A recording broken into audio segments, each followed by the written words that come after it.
So what I'm going to teach is how to balance equations, uh, more like chemical equations. So you see that we have a equation right here, and so but it's unbalanced. So the way to balance it is to see how many of each one you have.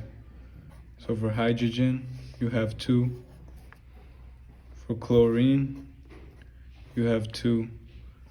And then on this side, you only have 1 of chlorine, or 1 of hydrogen, and then 1 of chlorine.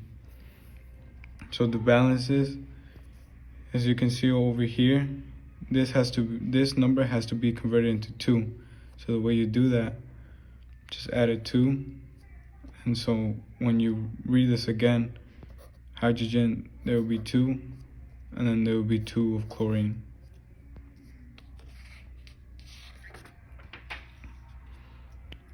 And same thing with this one.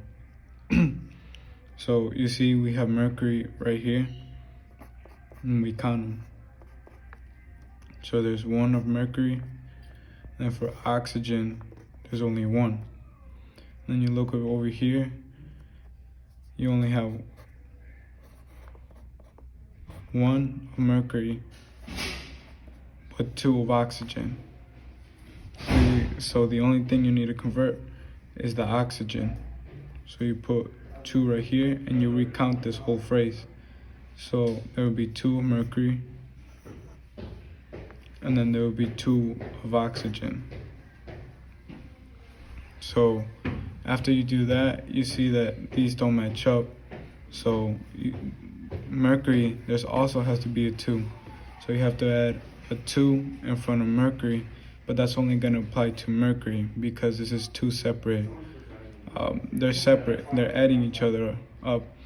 So this 2 only applies to mercury. So this changes into 2 of mercury. You put nothing here because it already has 2, and this is the same as this one. So as you can see, it's balanced now. So for the last one, it's a little bit more harder. So you have to count that there's 1 of sodium, 2 of hydrogen, and then 1 of oxygen. And then you do the same thing for the other side. No, Sherry went to like 2 people.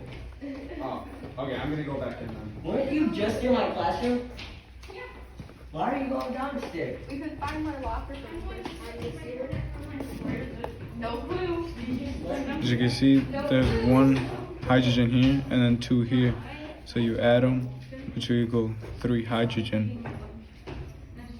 After that, you see that sodium is balanced with the other sodium. So now you have to go to oxygen because hydrogen always goes last. As you can see, they're balanced, but hydrogen is not balanced. So you go over here, and then you add a 2 here. So now you have to recount them. There'll be 4 here, and there'll be 2 of oxygen. So now you have to balance the oxygen. So you put a 2 here. So now you recount everything. There'll be 2 of sodium, 2 of oxygen, and then and this will be 4. So the last thing you have to do is balance the sodium. You just add a 2 here. And then that's a balanced equation.